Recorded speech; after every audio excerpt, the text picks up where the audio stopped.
अस्सलामुअलैकुम नाज़रीन, आओ लिखना सीखें विद जाहिद मलिक के लेसन 18 में खुश आमदीद। नाज़रीन, आज के 18वें लेसन में हम जो हर्फ लिखना सीखेंगे वो हर्फ नून है। जिस तरह आज के लेसन में हम हर्फ नून लिखना सीख रहे हैं, इसी तरह हम गुज़श्ता 17 लेसन्स में नस्तालीक के मुख्तलिफ़ हरूफ तहजी को हर्फ पा हर्फ लिखना सीख रहे हैं। और आप जानते हैं कि नस्तालीक उस फ़ॉन्ट, उस रस्मुल ख़त को कहा जाता है जिसमें आम तौर पे उर्दू लिखी जाती है, जिसमें आम तौर पे फ़ारसी लिखी जाती है। तो नस्तालीक फ़ॉन्ट के हरूफ तहजी को लिखना सीख रहे हैं। अगर आप हमारे इस चैनल पर नए हैं और आप हमारी इस वीडियो को या आओ लिखना सीखें कि किसी वीडियो को आज पहली बार देख रहे हैं, तो आप उन गुज़श्ता लेसन्स को भी ज़रूर देखिए। और जिस तरह हम आज के लेसन में सिर्फ़ नून लिखना सीखेंगे नाज़रीन, इसी तरह हम हर लेसन में एक हर्फ लिखना सीखते हैं। इसके अलावा कोई कन्फ्यूजन नहीं है कि कौन सा हर्फ कैसे लिखना है। जिस हर्फ पे आप मौजूद हैं आप सिर्फ उसकी फ़िक्र करें, बाकियों को छोड़ दें। इसी तरह जो नून है, ये अभी जैसे हम हरूफ को लिखना सीख रहे हैं, तो आपको जानते हैं कि हरूफ जो होते हैं ये बुनियाद होते हैं। हरूफ अगर आपको लिखने आएंगे तो फिर आप हरूफ को जोड़ के मुख्तलिफ़ हरूफ के साथ जोड़ना सीखेंगे। उस तरह अगर आपको मुख्तलिफ़ हरूफ के साथ जोड़ना आएगा तो ज़ाहिर है लफ्ज़ बनाना आएगा। तो हरूफ मिल के लफ्ज़ बनाते हैं, लफ्ज़ मिल के जुमला बनाते हैं और जुमले मिल के इबारत बनाते हैं। और जबकि इबारतें जब मिलती हैं तो पैराग्राफ जब मिलते हैं तो पूरी एक इबारत बनती है। तो बहरहाल आपको बुनियाद सीखनी चाहिए। अगर आपको ये बुनियाद आ जाएगी तब आपको आने वाले जो लेसन्स होंगे बहुत ज़्यादा आसान रहेंगे, लगेंगे। फिर इंशाअल्लाह ताला आपको कुछ भी किसी भी साइज़ में, किसी भी कट के साथ, किसी भी कत के साथ लिखने में कोई परेशानी नहीं होगी। तो आज के लेसन का बाकायदा आगाज़ करते हैं और आज के हर्फ को बड़े साइज़ में लिखता हुआ देखेंगे। नून बहुत ज़्यादा सिमिलर है अपने गुज़श्ता प्रीवियस लेसन की तरह जो लाम था, यानी कि लाम जो हर्फ है उसकी के जैसा मिलता जुलता ये हर्फ है नून। लेकिन लाम का क्योंकि जो कत होता है, जो अलिफ होता है, वो 5 कत जितना लंबा होता है, जबकि नून का ऊपर का हिस्सा 2 से 2.5 कत का होता है। तो बहरहाल इसके अलग से कवायद व ज़वाबित हैं, क्योंकि एक ये बाकायदा एक अलग लफ्ज़ है तो इसकी अलग लफ्ज़ के तौर पे अहमियत है। तो अभी हम इसको सबसे पहले सीखेंगे, फिर उसके बाद इसको मुख्तलिफ़ साइज़ की कलमों के साथ भी लिखेंगे। तो आओ लिखना सीखें विद जाहिद मलिक। नाज़रीन, आज के 18वें लेसन में हम जो हर्फ नून लिखना सीखेंगे उसके कवायद व ज़वाबित, उसको किस तरह से लिखना है, ये ऑलरेडी हमें आता है। आता कैसे है? इससे गुज़श्ता जो लेसन्स में हमने लाम लिखना सीखा था, ये उसी का ही एक हिस्सा है, लेकिन इसमें कुछ थोड़ी सी तब्दीली है। तो वो तब्दीली क्या होगी उसके बारे में भी तफसील से बात करते हैं। लेकिन हर्फ नून को ज़ाहिर है एक अलग लफ्ज़ तो है, इसकी अलग से अहमियत तो है, इसको अलग से अभी हम लिखेंगे और हर तरह से लिखना सीखेंगे। तो सबसे पहली बात जो नून लिखते हुए होती है वो जैसे हर बार मैं आपको सबसे पहले कत के बारे में बताता हूँ। तो जिस तरह आप जानते हैं कि कलम की उस हिस्से की चौड़ाई को कत कहा जाता है जिससे लिखा जाता है, यानी कि निब की चौड़ाई को कत कहते हैं। तो अगर जैसे मैं ये देखिए, मेरा इस हाथ में मैंने जैसे आम तौर पे एक पेंसिल पकड़ी है, पेन पकड़ा है, उसी तरह मैं नीचे वाली उंगलियों में दूसरा चौक पकड़ा, तो मेरा कत ये है, इतनी इसकी चौड़ाई है जिससे मैं लिखूँगा। तो फिर लिखते हुए ये जो हमारी लाइन है, इस लाइन पे मुझे ये देखना है कि मुझे हर्फ को कितना ऊपर से शुरू करना है। ये जो कत की चौड़ाई होती है वो ये तय करती है कि आप हर्फ कहाँ से लिखना शुरू करेंगे। तो इसी तरह जैसे हमने लाम को देखा था कि उसकी गोलाई से ऊपर का हिस्सा लाइन से ऊपर था और गोलाई के नीचे का हिस्सा लाइन से नीचे था, तो इसी तरह इसका भी जो ये हिस्सा होगा लाइन से ऊपर लिखा जाएगा। तो अभी हम इस हर्फ को लिखना शुरू करते हैं। तो जैसे कि ये देखिए, यहाँ से मैं शुरू करूँगा, क्योंकि इसकी जो ऊपर का हिस्सा होगा ये 2 कत का होगा नाज़रीन। तो यहाँ से रखते हुए मैं ये अगर बिलफर्ज लिख रहा हूँ तो ये देखिए, ये लाइन के ऊपर का हिस्सा यानी कि 2 कत वाला हिस्सा मैंने यहाँ तक ये लिख लिया। तो ये देखिए इतना हिस्सा ऊपर का लिखा गया और फिर उसके बाद नीचे इसकी गोलाई लिखेंगे। ये 2 कत में ऊपर आ गया और फिर उसके बाद इसकी गोलाई लिखते हुए हम ये देखिए बहुत ही आसानी के साथ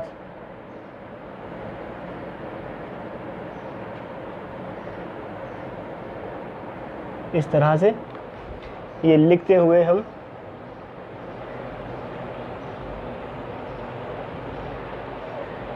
ये इसको थोड़ा सा अगर मैं नीट करूं तो ये देखिए इस तरह से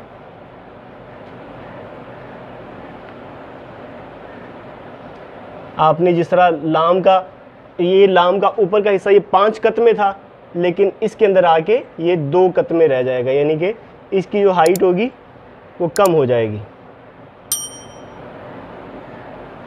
तो ये देखिए इसी तरह हम इस तरफ से भी नीट करते हुए नीचे की तरफ आते हैं।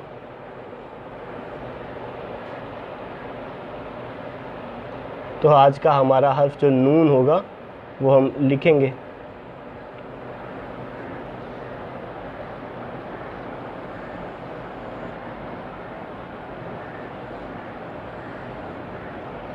उम्मीद है कि आपको ये हर्फ लिखते हुए आपने ये देखा कि इसकी मेन जो चीज़ थी, इसकी गोलाई आपने देखी। ये बहुत ज़्यादा अहमियत इसकी होती है कि आप लिखते हुए असल जो गोलाई होती है यही हर्फ की खूबसूरती या बदसूरती बनाती है। तो आपने सबसे पहले ये चीज़ देखी, इसके अंदर दरमियान में नुक्ता भी होता है नाज़रीन, तो नुक्ता भी लिख लेते हैं। जैसे कत की पैमाइश के लिए मैं यहाँ से एक बार रख के देख लेता हूँ कि इतना कत चौड़ा है, तो उसी तरह हम नून का जो कत का हिस्सा होगा ये होगा, वो भी हम इसी तरह से लिखेंगे। ये देखिए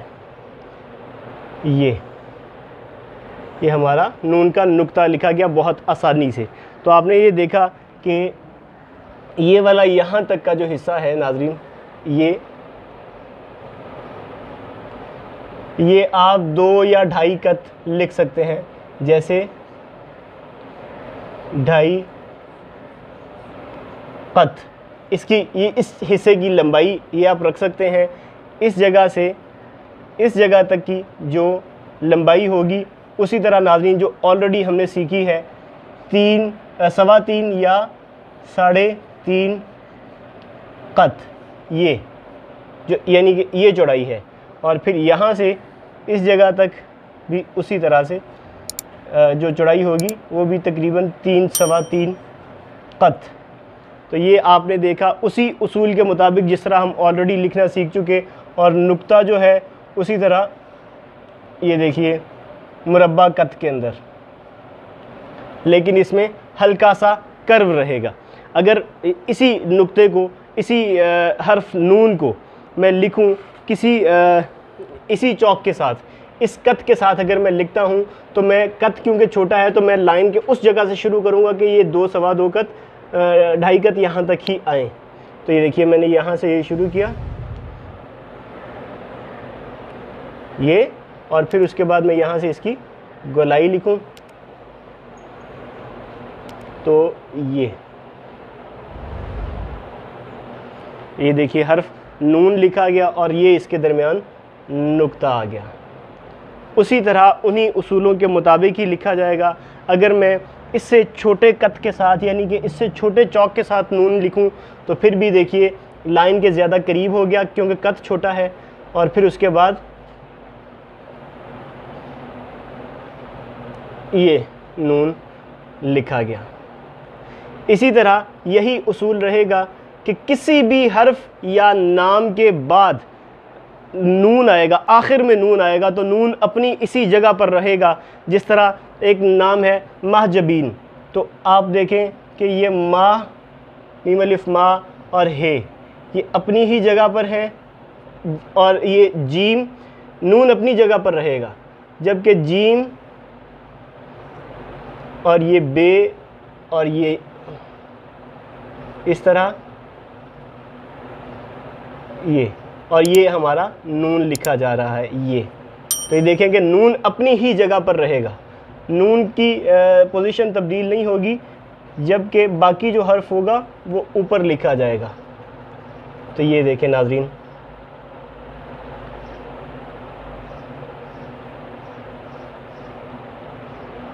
इस तरह से। ये लिख के दिखाने का मकसद, इसी तरह किसी भी नाम के आखिर में आएगा नून, तो वो भी इसी तरह से लिखा जाएगा। जैसे मैं इससे भी छोटे चौक के साथ लिखूं, यानी कि इससे छोटे कद के साथ अगर मैं लिखता हूं नाज़रीन, तो भी इसी तरह इसी उसूल के मुताबिक ही लिखा जाएगा। जैसे कि किसी हर्फ के आखिर में नून आता है, जैसे आंगन, आंगन के अंदर आता है, बिलफर्ज ये मैं इस लाइन पे लिख रहा हूँ, तो ये देखिए अलिफ मद्दा आ जो हम ऑलरेडी लिखना सीख चुके, उसको उसके ऊपर आ लिख दिया। यहाँ ये गाफ, नून गाफ और ये नून, तो ये देखें नाज़रीन, उसी तरह उसी उसूल के मुताबिक ही लिखा जाएगा। ये देखें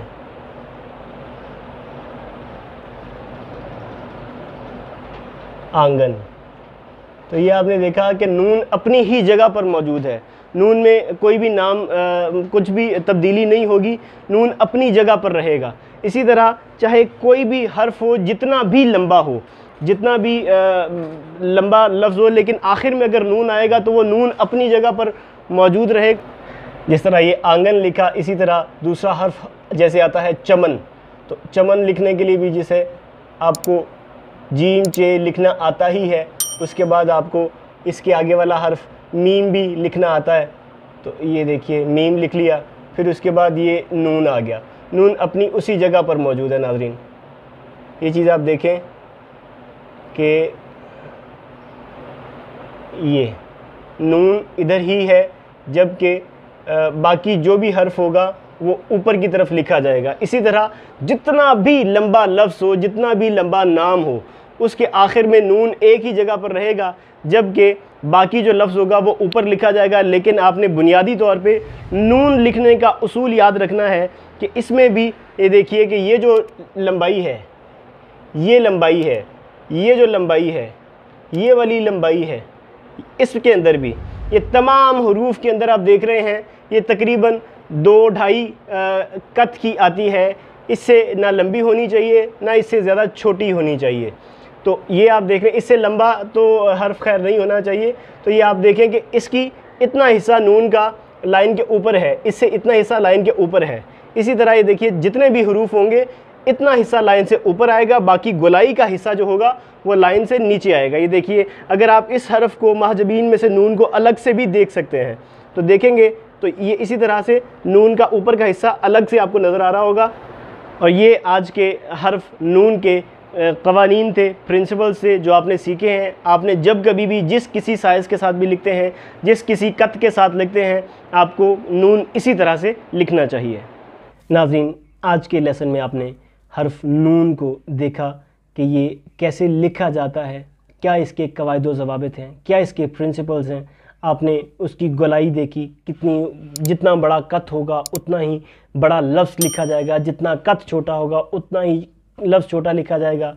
इसको अगर किसी हर्फ के शुरू में आएगा तो कैसे लिखना है, दरमियान में आएगा तो कैसे लिखना है, आखिर में आएगा तो कैसे लिखना है। आपने अभी जो सीखा वो ये सीखा कि किसी भी लफ्ज़ के आखिर में आएगा तो कैसे लिखा जाएगा। बाकी जो इसकी तफसीलात हैं, इसकी बाकायदा आगे एक्सरसाइजेज, इसकी मश्क आएंगी, उसमें हम जब हरूफ को जोड़ के लिखना सीख रहे होंगे, उसमें नून की एक्सरसाइज के अंदर आप देखेंगे तो उसमें आप इसकी बहुत ज़्यादा तफसील सीखेंगे। बुनियाद अगर आपको पता है तो फिर वो आपको बहुत ज़्यादा आसान लगेगा। लिखना भी, सीखना तो आसान लगेगा ही लगेगा, लिखना भी आसान लगेगा, क्योंकि आपको नून ऑलरेडी लिखना आता है, सिर्फ उसके जोड़ लिखना आपने सीखना होंगे उसमें। तो आज के लेसन में आपने देखा कि नून हमेशा लाइन की इसी जगह पर रहेगा और किसी भी हर्फ के आखिर में आए, किसी भी नाम के आखिर में आए, नाम जितना भी बड़ा हो, तो आपने यही चीज़ नोट करनी है कि नून अपनी जगह पर मौजूद रहना चाहिए। आपने लफ्ज़ उस जगह से शुरू करना है कि नून जो हो, मिसाल के तौर पे ये लाइन है तो आपने नून अपनी जगह पर रहना है। जो भी लफ्ज़ हो आपने उस जगह से शुरू करना है कि वो लिखते लिखते लिखते लिखते नून अपनी जगह पर रहे। इसी तरह यही उसूल तमाम हरूफ का है। तो आज के लेसन में जिस तरह आपने नून को लिखते हुए देखा कि हमने जिस तरह मुख्तलिफ साइज़ के चॉक्स के साथ लिखा, मुख्तलिफ कतों के साथ लिखा, इसी तरह आज के लेसन में हम इसी हर्फ नून को मुख्तलिफ साइज़ की कलमों के साथ लिखेंगे। तो आओ लिखना सीखें विद जाहिद मलिक।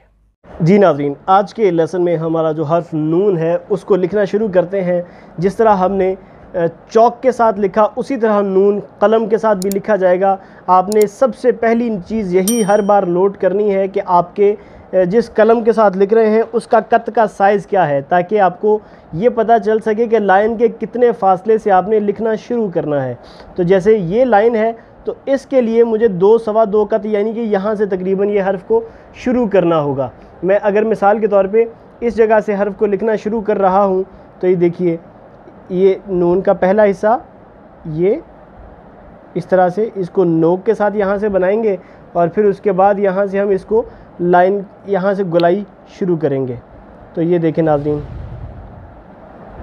ये हमारा हर्फ नून लिखा जा रहा है, जो कि यहाँ से तकरीबन हम 3.5 कत इसको गहरा, और ये बहुत ही ज़्यादा आसानी के साथ आप हर्फ नून लिख पाएंगे अगर आपको इसके बुनियादी उसूल पता है। जिस तरह हमने अभी जब चौक के साथ लिखा तो भी ज़ाहिर है इसी आसानी के साथ लिखा गया, और यहाँ पर दरमियान में एक नुक्ता यानी कि नून का ये नुक्ता आ गया।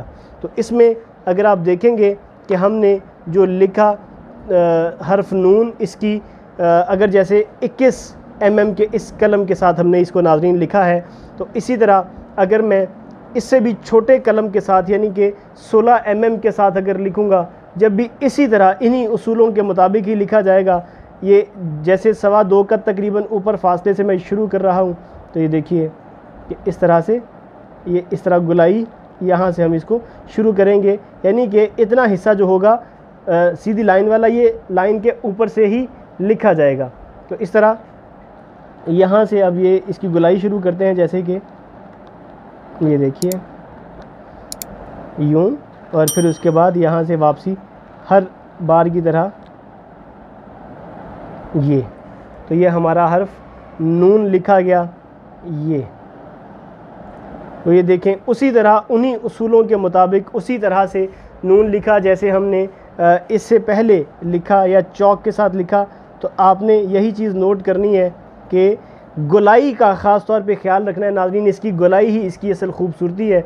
अगर आपको इसकी गुलाई लिखना आ गई तो आपको तमाम हुरूफ लिखना आ जाएंगे। अब मैं इससे भी छोटे जैसे कलम के साथ लिख रहा हूँ तो फिर ज़ाहिर है वो भी इसी तरह इन्हीं उसूलों के मुताबिक ही लिखा जाएगा, लेकिन क्योंकि कत छोटा है तो हर्फ छोटा हो जाएगा बस। ये देखिए ये नून का ये ऊपर का हिस्सा उसी तरह से ये 2 सवा 2 कत, ये भी अपने कत के हिसाब से। फिर उसके बाद हम इसके नीचे का हिस्सा यानी कि गुलाई यूँ जब लिखेंगे तो हमें यहाँ से कलम पूरा लगा के तो फिर ये इस तरह से ये देखें ना, ये हमारा इंतहाई खूबसूरत सा हर्फ नून लिखा गया।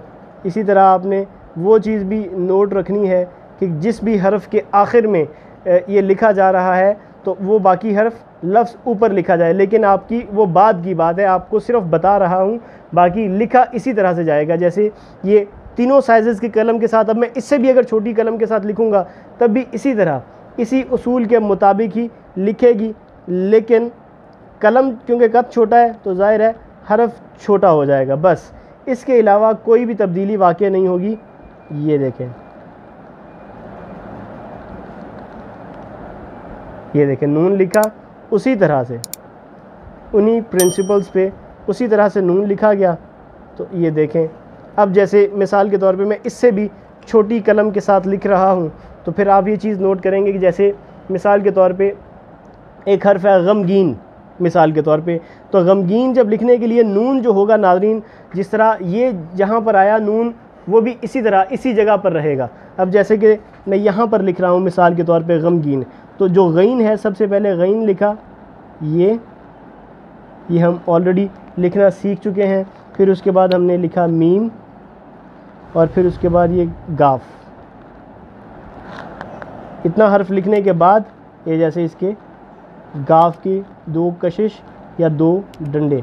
इस तरह लिखे जाने के बाद फिर हम यहाँ पर इसकी ये लिखेंगे और फिर ये लिखने के बाद ये देखें नून का बंद आया। फिर उसके बाद नून उसी तरह से देख रहे हैं कि नून अपनी ही पोजीशन पर मौजूद है, अपनी ही जगह पर मौजूद है, उसमें भी कोई भी तब्दीली नहीं होगी। ये देखें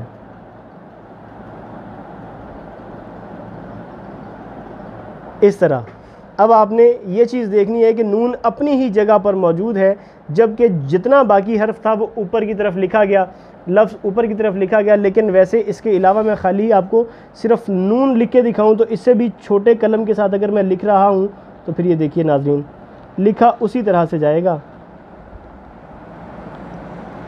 जैसे कि ऑलरेडी हमने लिखना सीखा है। इसकी भी अगर पैमाइशें लिखी जाएं तो ये भी उसी तरह सेम टू सेम पैमाइशों के अंदर है। तो नून बहरहाल जब कभी भी लिखा जाए कलम के साथ, चाहे कलम इससे भी बड़ी हो तो फिर भी ऐसे लिखा जाएगा, छोटी से छोटी भी होगी तब भी इसी तरह से लिखा जाएगा। अब मिसाल के तौर पे मेरे पास ये कलम है, ये 2.5 इंच की, ये 2.5 इंच की कलम के साथ अगर मैं लिखूँगा नाजरीन तो अभी क्योंकि ये पेज उतना बड़ा नहीं है, वरना मैं आपको इतना ये इस कलम के साथ भी लिख के दिखाऊँ कि इसके साथ भी अगर लिखा जाएगा नाजरीन तो फिर भी उसी तरह से ये 2 सवा 2 कत में यहाँ से लेके इतना हिस्सा ये वाला लिखा जाएगा और फिर उसके नीचे गोलाई लिखी जाएगी। बहरहाल ये भी एक कलम है, इससे भी बड़ा साइज़, जैसे अभी हमने 2 चौक्स के साथ लिखा, जैसे एक चौक की लंबाई तकरीबन इतनी होती है, ये उस चौक से छोटा हरफ लिखेगा। तो चौक की लंबाई आमतौर पे इतनी तकरीबन होती है, तकरीबन 3 इंच होती है। तो वो 3 इंच के हिसाब से हमने ऑलरेडी लिखते हुए देखा है। तो ये आपने आज के हरफ में देखा कि हमने नून को किस तरह से लिखा। नून के कवायद ज़वाबित हम ऑलरेडी जो जानते हैं, उसी तरह उन्हीं प्रिंसिपल्स के मुताबिक हम लिखेंगे। जैसे मिसाल के तौर पे ये देखिए, यहाँ से लेके इतना हिस्सा उसी तरह जो नून का हमने चौक के साथ लिखते हुए देखा, तकरीबन 2 या 2.5 कत तकरीबन इसकी लंबाई होगी। और यहाँ से नाजरीन इस जगह से इस जगह तक का जो फासला होगा नाजरीन, वो उसी तरह जो ऑलरेडी लाम में हमने सीखा था, जो कि तकरीबन 3.5 कत या 3.25 कत लिखा जाएगा। एग्जैक्ट पैमाइश नहीं, ये आप थोड़ी बहुत तब्दीली करना चाहें तो कर सकते हैं जगह के हिसाब से।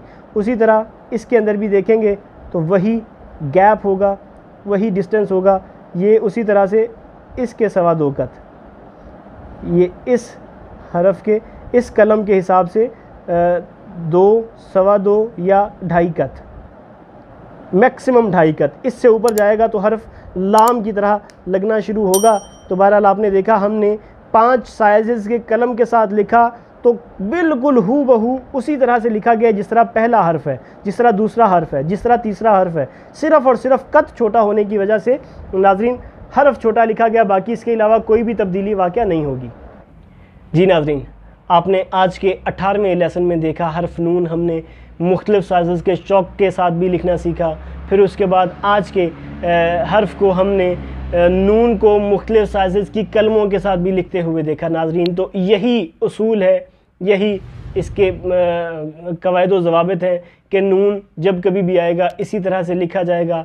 अब अगर हम इसको मुख्तलिफ़ साइज़ की मार्कर्स के साथ लिखें जब भी यही उसूल रहेगा। लेकिन अगर आप सीखने के मराहिल में हैं, आप सीख रहे हैं, तब आपको कलम के साथ लिखना चाहिए। कलम को लिखने में फ़ौक़ियत देनी चाहिए।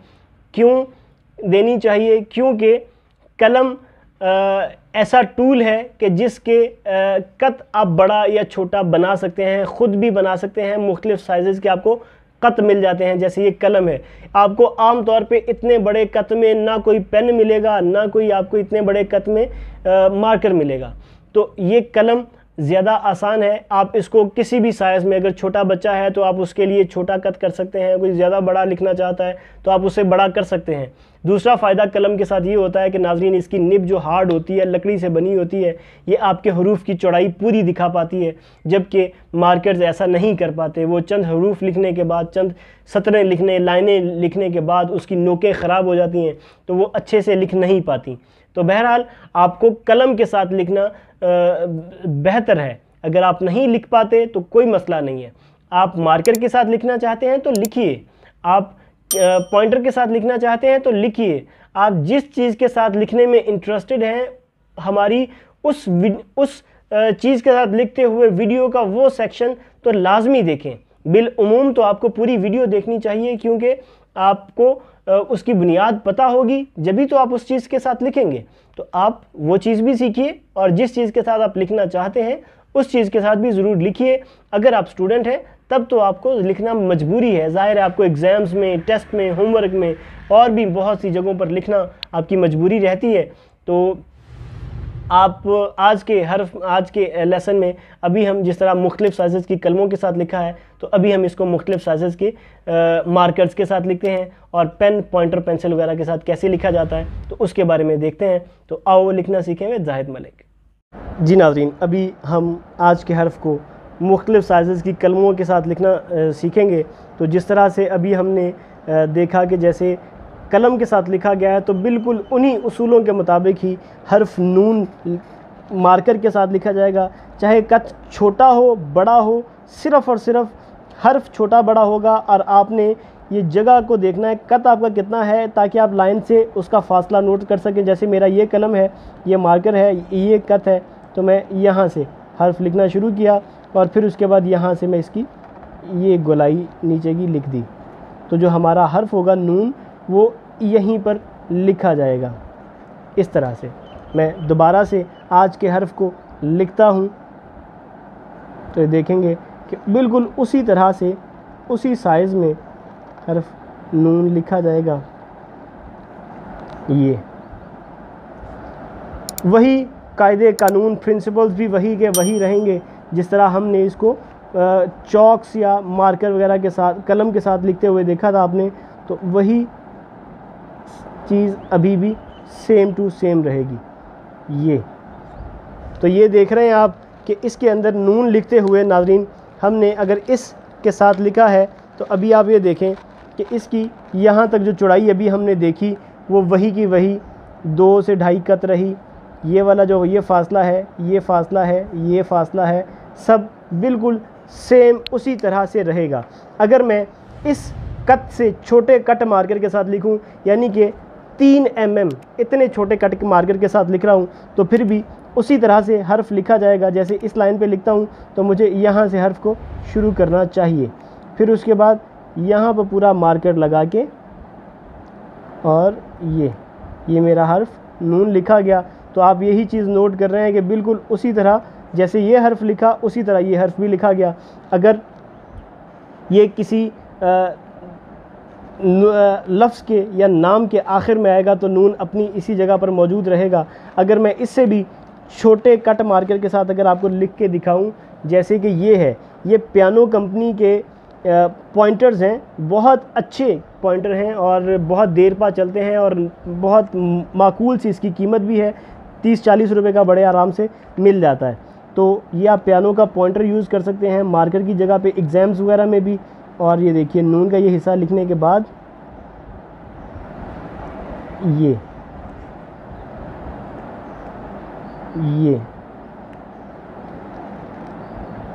इस तरह से नून लिखा गया। उसी तरह उन्हीं उसूलों के मुताबिक अगर मैं इससे भी छोटे पॉइंटर के साथ नाज़रीन में अगर लिखता हूँ, ये मिसाल 1 mm का, ये बिल्कुल छोटे साइज़ में 1 mm के अंदर ये वाला मार्कर आपको मिल जाता है। तो अगर इसके साथ मैं लिख रहा हूँ तो फिर भी देखेंगे आपके बिल्कुल उसी तरह से और उन्हीं उसूलों के मुताबिक ही नून को लिखेंगे। ये देखिए,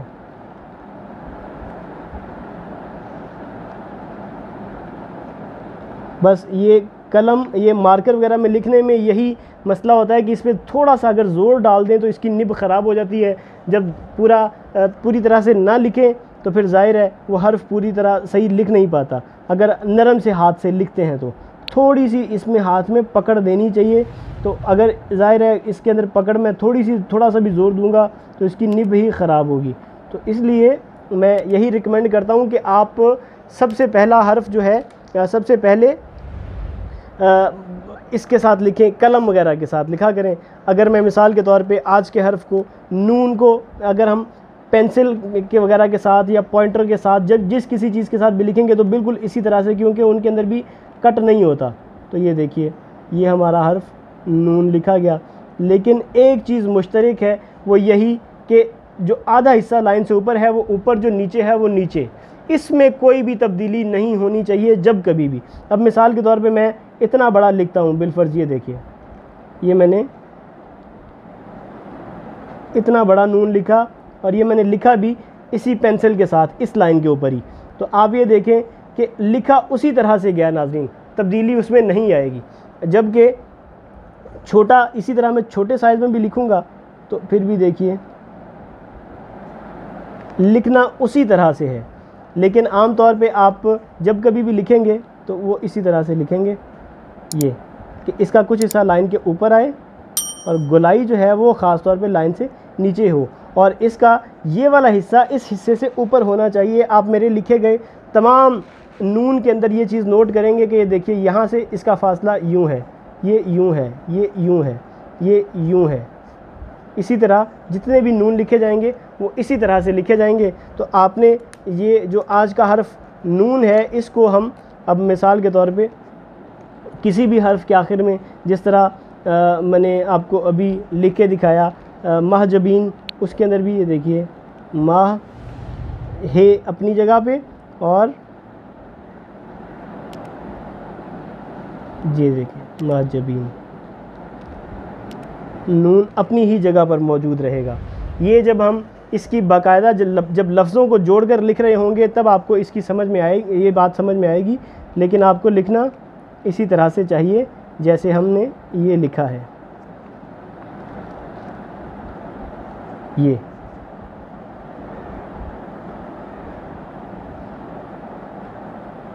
नून गुन्ना, इस तरह से आपको नाज़रीन लिखना चाहिए और इसकी प्रैक्टिस करें। ये इसी तरह जैसे लाम लिखा था उसी तरह से उसका इतना हिस्सा काट देंगे, अगर छोटा कर देंगे तो ये नून बन जाएगा। बस इतना सा फ़र्क है। बहरहाल नून आपने हर तरह से लिखना सीखा, अब आपको इसकी ज़्यादा से ज़्यादा प्रैक्टिस करनी चाहिए।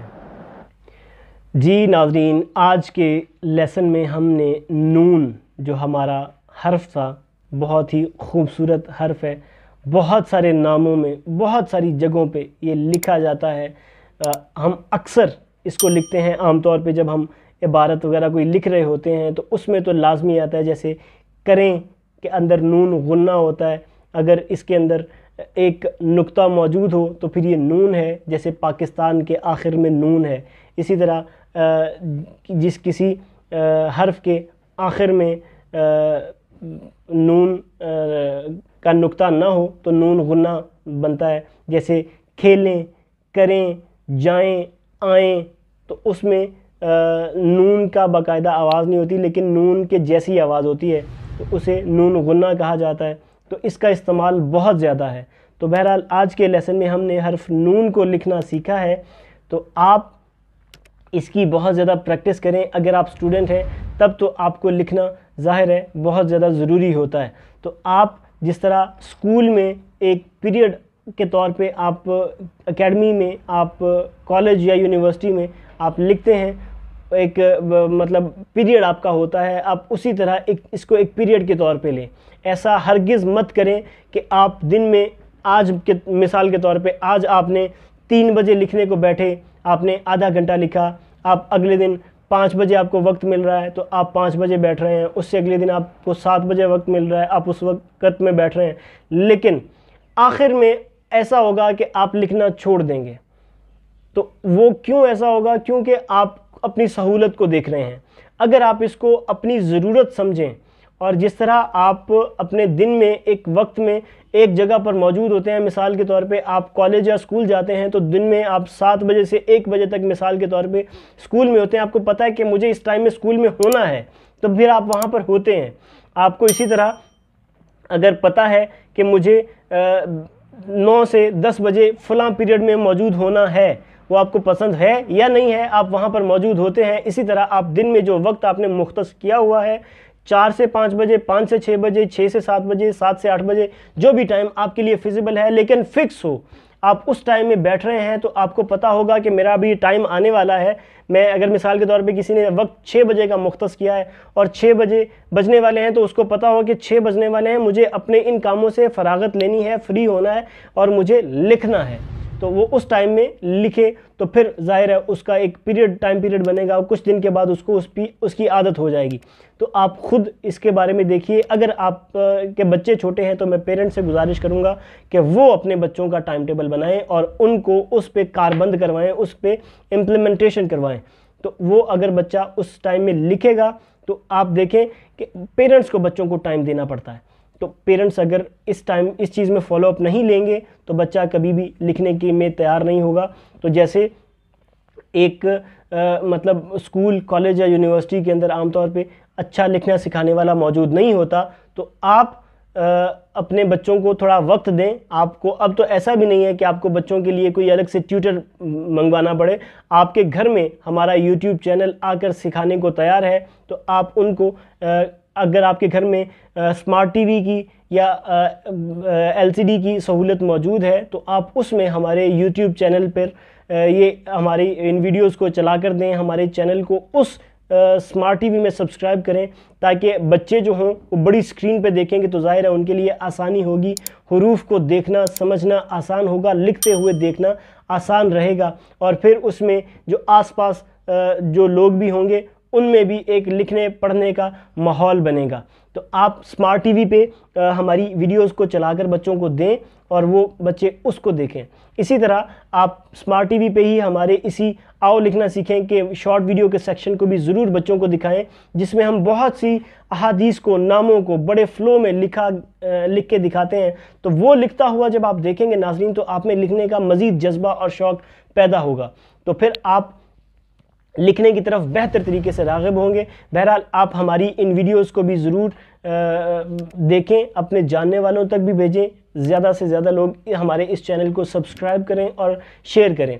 अगर आप हमारे किसी भी सोशल मीडिया के किसी भी प्लेटफॉर्म को यूज़ करते हैं, जैसे आप अगर फेसबुक को यूज़ करते हैं तो फेसबुक पे रहते हुए आप फेसबुक की सर्च बार में आओ लिखना सीखें टाइप करके सर्च करेंगे तो वहाँ पर हमारा चैनल टॉप पे नज़र आएगा, उसको आप ज़रूर फॉलो करें। इसी तरह अगर आप टिकटॉक यूज़ करते हैं तो टिकटॉक पे भी रहते हुए आप आओ लिखना सीखें सर्च बार में टाइप करके सर्च करेंगे तो हमारा चैनल नज़र आएगा, उसको फॉलो करें।